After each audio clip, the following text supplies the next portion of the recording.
이번 주 포항 MBC 뉴스를 다시 짚어보는 코너. 포항 MBC 뉴스 유튜브에서만 만날 수 있는 특별한 시간. 관행의 얽매인 방송 포맷에서 벗어나 유튜브 갬성으로 진행되는 포항 MBC의 혁명적인 4차 언론혁명. 포항 MBC 뉴스 브리핑 시작합니다. 네, 저희는 포항 MBC에서 만나서 일하면서 애 키우고 취재하고 기사 쓰고 생방송으로 뉴스를 진행하는 김형일. 장미쁨 박성아 기자와 이지연 뉴스 AD입니다. 반갑습니다. 네, 반갑습니다. 예.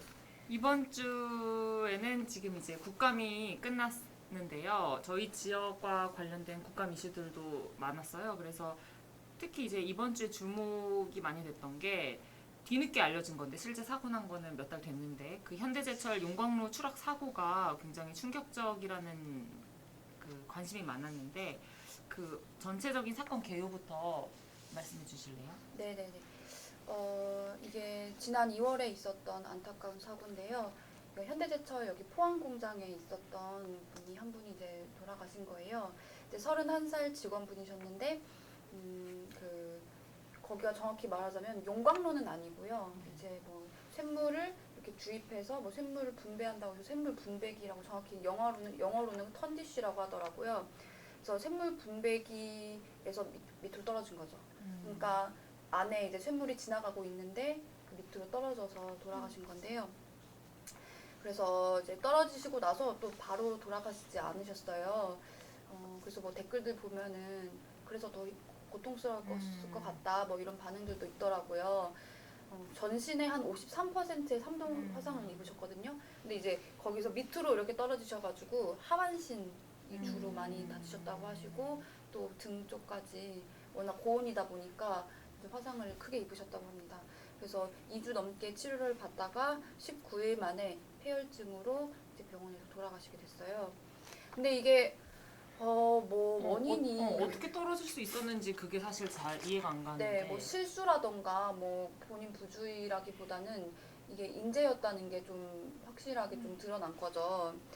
이게 이제 워낙 쇳물이 1500도면 고온이잖아요. 근데 이제 그 턴디쉬 위에 이제 뭐 방열 덮개가 있어요. 이렇게 올라와 있는 부분이 있는데 그게 이제 고온이다 보니까 잘 떨어진다고 해요. 그래서 그 위에 있는 이제 커버가 있는데 그 커버를 이제 교체를 해야 되는 거죠. 그래서 2019년 4월에도 한 차례 그 노조가 그 사측과 함께 공장 협의하는 걸 정기적으로 하는데 거기서 이제 뭐 노조 측에서 그 턴디시 커버, 그 방열 덮개가 쇳물 분배기의 뚜껑이 너무 낡았다, 교체해야 된다 이렇게 의견을 냈었고 또 이제 2월에 돌아가셨잖아요. 올해 2월에.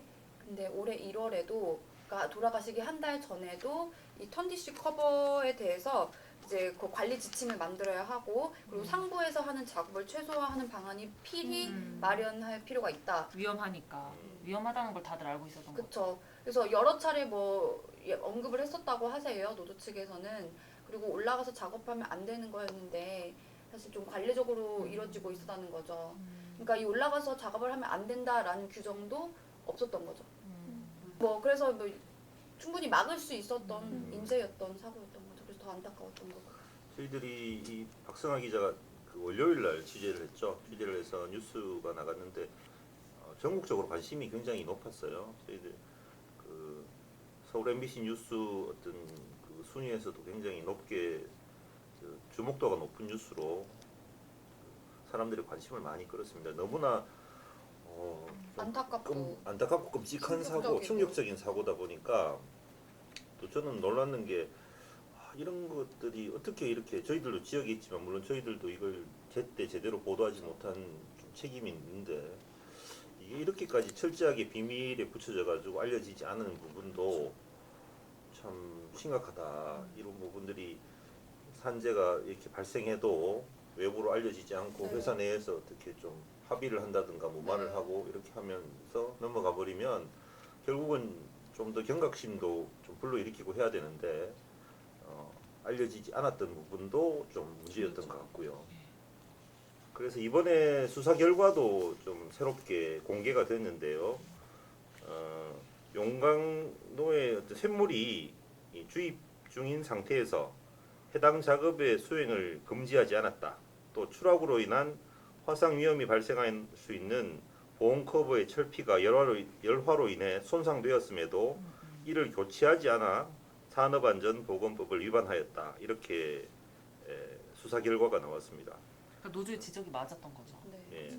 그리고 문제는 또 이런 수사 결과가 나왔는데 현대제철 포항 공장장과 현대제철 법인이 그 이번 수사에 이제 피의자로 입건이 됐는데 이 사망 사고가 발생했음에도 불구하고 이 이제 법인과 공장장에 대해서는 불구속 기소에 그쳤어요. 그래서 이런 부분도 처벌이 이렇게 제대로 되지 않는 부분들 이런 부분들도 좀 문제인 거 아니냐 이런 것들이 또 이번 국감에서 드러난 것 같습니다. 산재 상황이 심각한 상황이에요. 그래서 이제 고용노동부에서 공개한 2019년 산업재해 발생 현황을 살펴보면 산업재해 재해자 수가 10만 9,242명이래요. 2019년에. 그리고 이제 사망자 수가 2,020명인 거예요. 이 중에서 사고사가 855명이고 질병사가 1,165명인데 사실 한 해에 사고사로 돌아가신 분이 거의 1,000명 가까이 된다는 게 충격적인 사실인 거죠. 근데 이걸 살펴보면 지금 2018년 대비했을 때 재해자 수가 6,937명이 증가를 했대요. 그리고 이제 다행히 사망자는 122명 감소했는데 그래도 7,000명 이상이 이제 산업재해로 인해서 고통을 받고 있는 거잖아요. 그래서 이게 진짜 심각한 상황인 것 같다라는 생각이 들어요. 그래서 이제 근데 이 중에 또 심각한 문제가 뭐냐면 산재가 발생해도 보고가 잘 되지 않는다는 거예요. 지금 현대제철 사건처럼 외부에 알려지지 않는 거죠. 그래서 뭐 16년부터 19년 7월 말까지 산업재해가 보고되지 않아서 과태료 처분받은 건수만 3,841건이라고 해요. 지금 뭐 적발된 건수가 거의 4천여 건인데 이걸 때문에 이제 기소된 사업장이 4곳에 불과하다는 게 진짜 심각한 1,000분의 1 있는 건데. 거죠. 이게 포스코도 마찬가지죠. 네, 리포트를 하고 있었는데 이제 그분이 자기가 이제 2016년에 뭐 크레인에서 일을 하다가 바닥을 떨어져가지고 허리랑 목 이런 쪽을 다쳤는데 산재를 인정받지 못했다 이런 식으로 해서 뭐 그때 뭐 그분 말씀으로는 뭐 임원진들이 와서 자기에게 뭐 윽박을 지르고 산재가 아닌 것처럼 하려고 하고 이런 식으로 은폐를 시도했다 이런 식으로 주장을 하셨거든요. 그래서 이제 노조가 그 업체, 그 하청업, 그 협력업체에 대해서 조사를 해본 거예요. 그랬더니 그 업체 한 곳에서만 뭐 다친 분들, 그러니까 뭐 베이거나 떨어지거나 아니면은 뭐 허리 디스크가 파열된다거나 이런 산재로 분류할 수 있는 사고가 한 10건에 이른다 이런 식으로 주장을 했거든요. 그러니까 2009년 이후로 그러니까 거의 한 10년 동안 은폐됐다고 보는 산재 건수만 10건에 이른다라는 말이거든요. 그러니까 이제 한 개 업체에서 네, 그러니까. 이 한 개 업체에서만요. 그러니까 은폐라고 한다면 이제 뭐 정확하게는 그러니까 산재로 보고가 위에 안 됐다는 거죠. 뭐 업체에서 네, 산재를 신고를 안 했다는 네, 거죠. 네. 그 노동부에다가. 네. 뭐 제가 전화를 했던 노무사도 이제 산재 신청을 하면은 당연히 거기에 따라서 뭐 조사도 받고 네. 뭐 처분도 오고 이러잖아요. 그런 행정적인 문제들을 이제 회사가 좀 피하기 위해서 공상으로 처리하는 경우들이 많이 있다 이런 식으로 말씀을 하셨거든요. 산재로 처리하게 되면 이게 이제 또 불이익을 받게 되고 또 그다음에 이제 하청 협력업 포스코 협력사 같은 경우는 또 포스코로부터 또 어떤 네. 제재라든가 뭐 재계약 때 어떤 불이익이나 이런 것들이 있을 수 있으니까 그런 것들 때문에 자꾸 쉬쉬하고 이제 덮는 경우가 많지 않나 그런 것 같아요.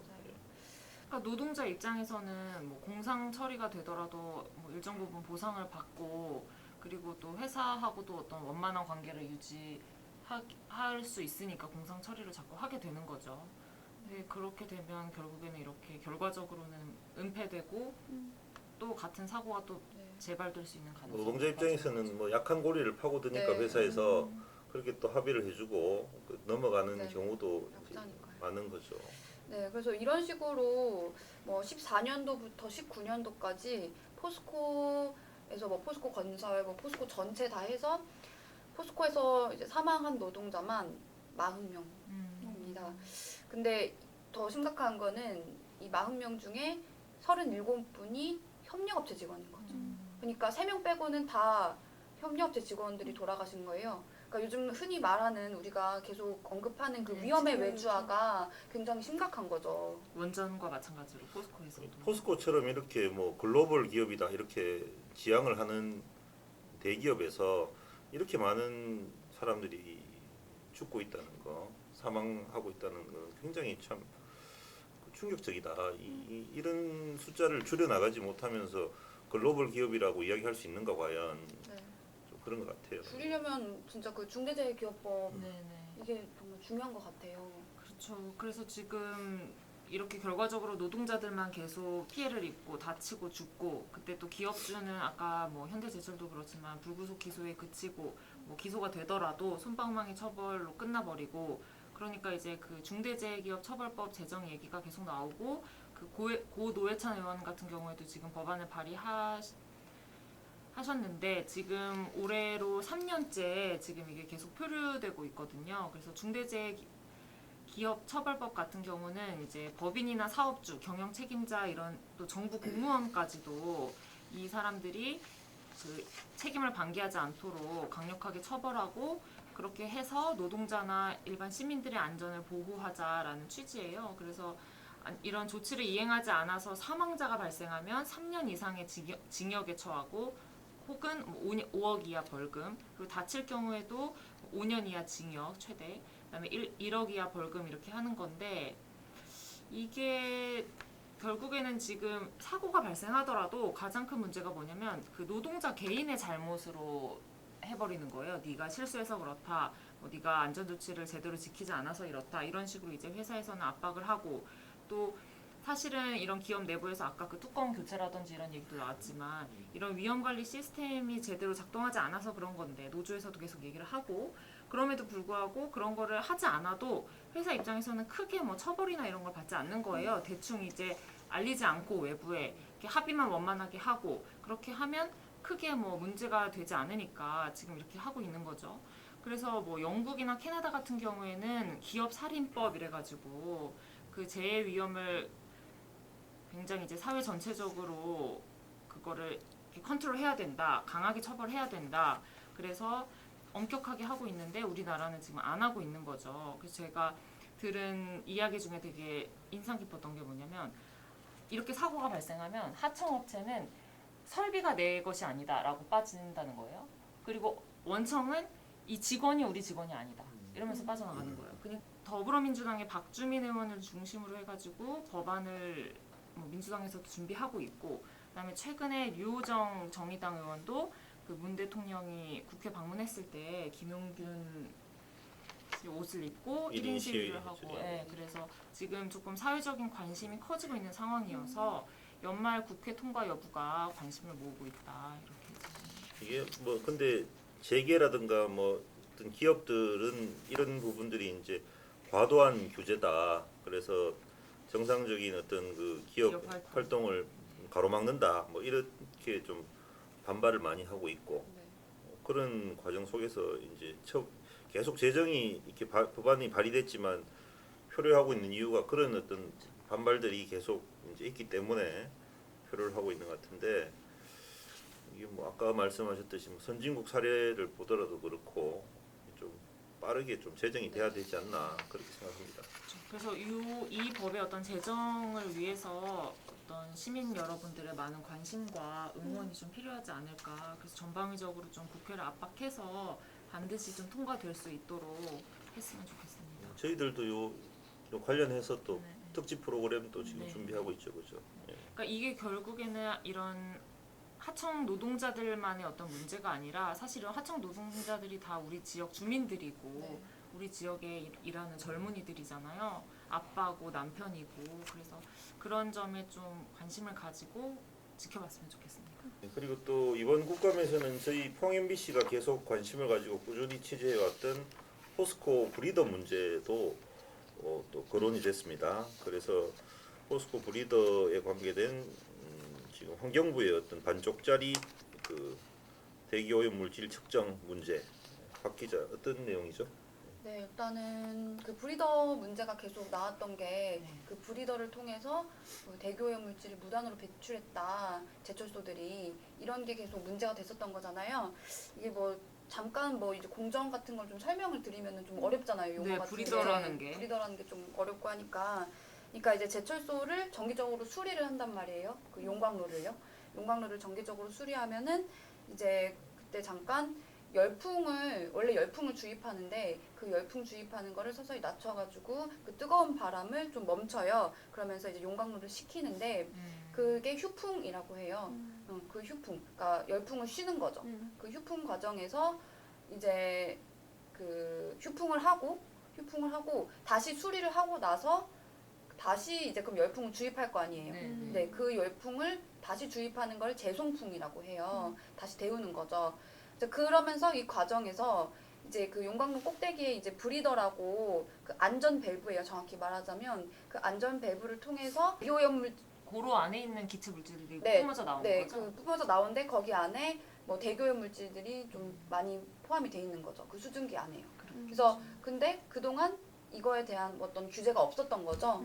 그렇기 때문에 이제 포스코라던가 현대제철이 그동안 그런 무단으로 이렇게 배출을 해왔다. 그게 문제가 됐었던 건데요. 그래서 지난해 5월에 그렇게 대기오염 물질을 무단으로 배출했다는 걸로 적발이 됐었어요. 그 뒤에 이제 작년에 계속해서 환경부가 이 오염물질 배출량을 뭐 관리하겠다. 그리고 또 이걸 또 저감하는 방안을 만들겠다 하면서 뭐 민관 협의체도 구성해가지고 뭐 저감 방안을 마련하고 이런 식으로 뭐 지속적으로 뭐 관리를 하겠다라고 나서긴 했었는데 이제 최근에 드러났던 거는 네.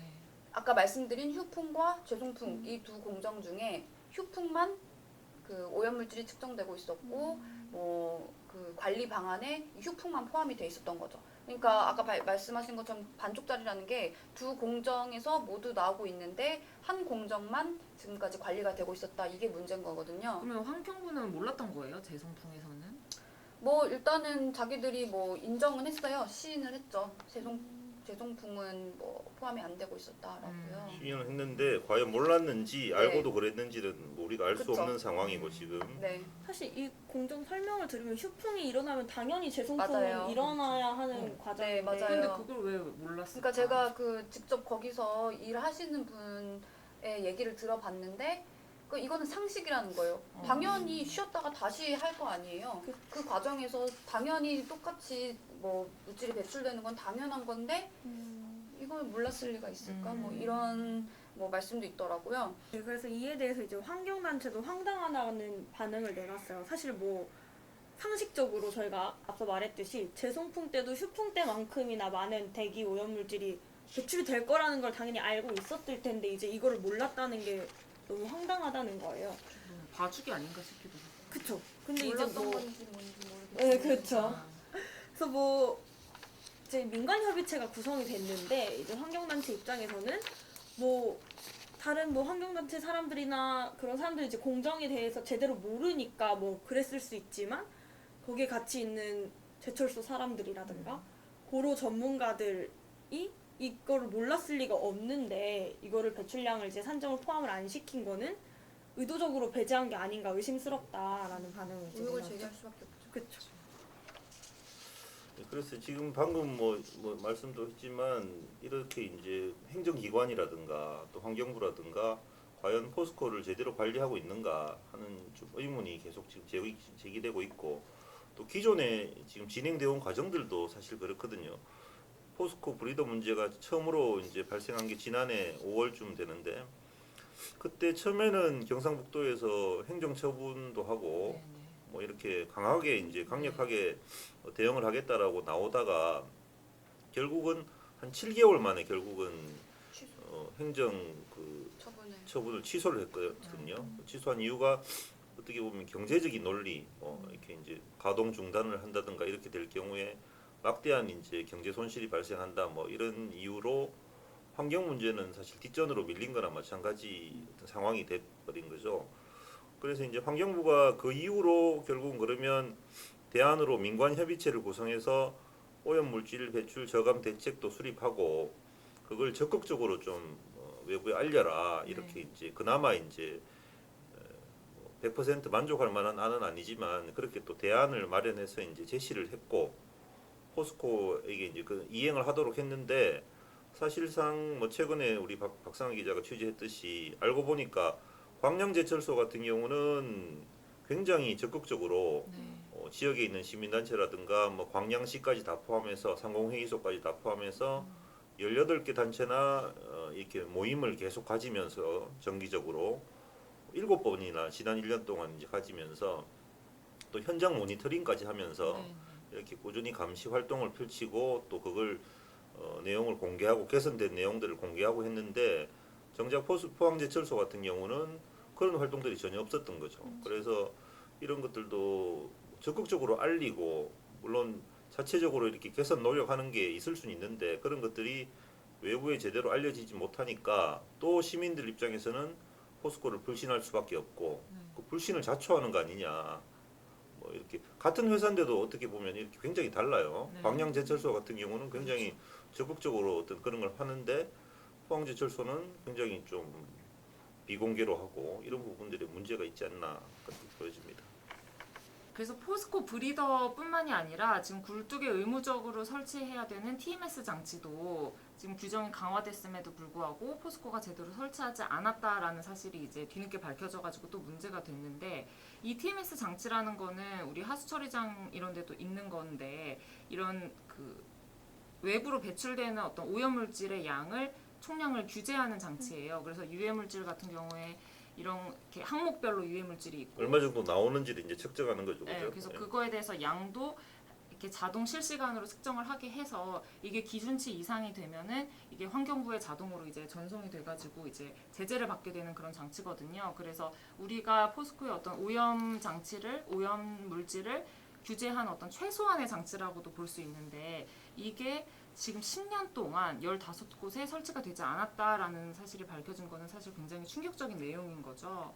그래서 이걸 이제 경상북도가 검찰에 고발까지 해서 수사가 진행 중인 걸로 알고 있는데 이렇게 포스코가 설치하지 않았다는 것도 사실 문제고 또 이거를 10년이나 지나서야 또 알게 됐다는 것도 그러니까 사실 이게 문제죠. 10년 동안 이제 15개 굴뚝에서 얼마나 많은 양의 이게 그렇죠. 나왔는지 알 수가 모르죠. 없다는 거죠. 그러니까 이게 어떤 기준이라든가 이런 걸 어기고 배출됐을 가능성도 있는 거죠.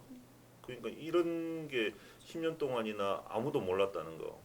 더 이제 충격적인 거는 뭐냐 하면 이런 사실들이 경상북도라든가 행정기관들이 직접 자기들이 뭐 이렇게 관리 감독하는 과정 속에서 밝혀진 게 아니고 시민 제보를 통해 가지고 알게 됐다는 거. 네. 그리고 앞서 이제 나왔던 포스코 브리더 문제도 마찬가지입니다. 이것도 또 일반인의 어떤 제보를 통해서 이게 문제가 됐거든요.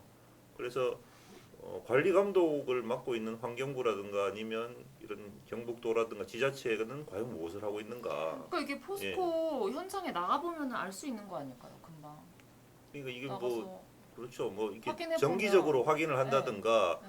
과연 이 법규대로 하고 있는가? 그리고 특히 포스코 같은 경우는 우리 지역에서 가장 큰 어떻게 보면 환경오염 배출 그를 하는 기업 아닙니까? 아주 큰 기업인데 그러면 더 주목하고 사실 관심을 가지고 네. 규제도 하고 관리를 해야 될 기업이죠. 근데 행정기관들이 어떻게 보면 포스코 눈치만 보고 있는 거 아닌가 하는 생각이 들 정도로 이렇게 이때까지 뭐 이런 것들이 방치되어 왔다는 거. 이게 참 어떨 때는 보면 저희들도 공무원들 이렇게 통화를 해보면 규정도 잘 모르는 경우도 있어요.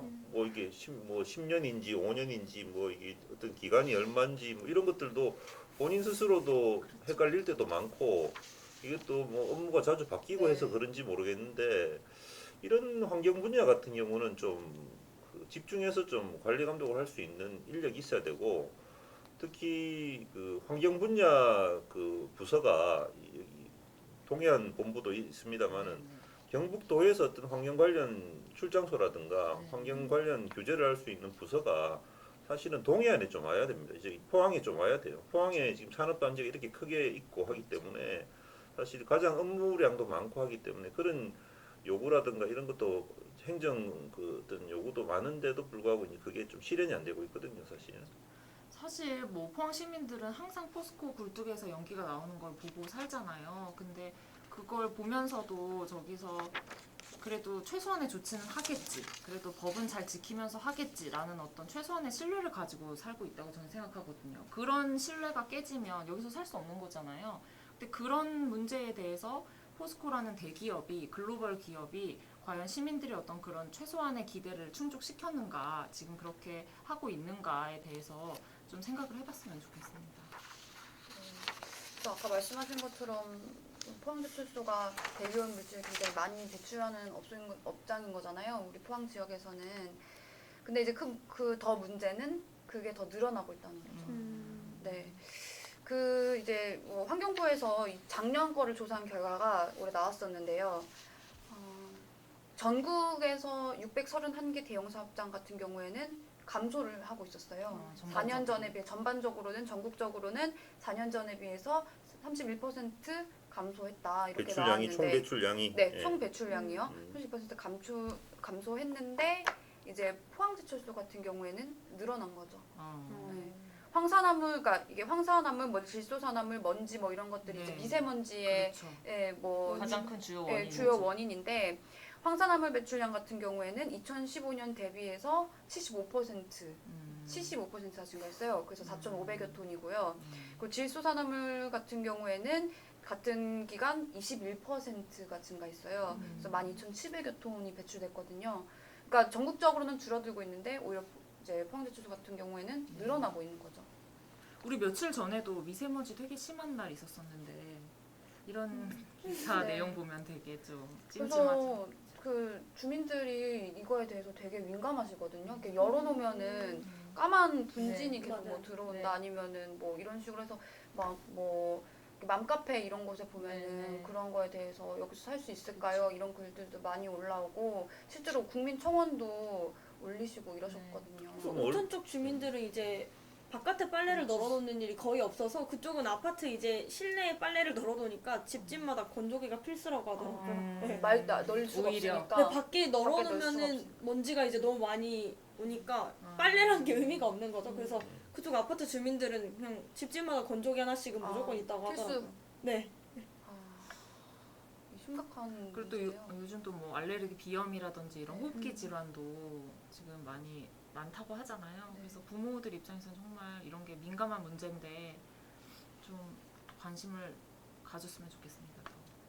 네, 오늘 뉴스 브리핑은 여기까지 하겠습니다. 그래서 오늘 포스코 문제랑 그다음에 현대제철 산재 문제에 대해서 좀 집중적으로 말씀을 드렸는데요. 이 두 가지 환경 문제, 노동 문제가 사실 우리 지역과 굉장히 밀접한 연관이 있는 또 이슈이기 때문에 많이 관심을 가져주시고 앞으로 이런 뭐 중대기업처벌법의 어떤 추이라든지 그리고 이런 환경 문제가 뭐 검찰 조사 결과라든지 이런 게 또 어떻게 나오고 포스코가 또 어떤 대응을 하는지 이런 것들에 대해서 큰 관심을 가져주시기를 부탁드리겠습니다. 네, 감사합니다. 네, 감사합니다.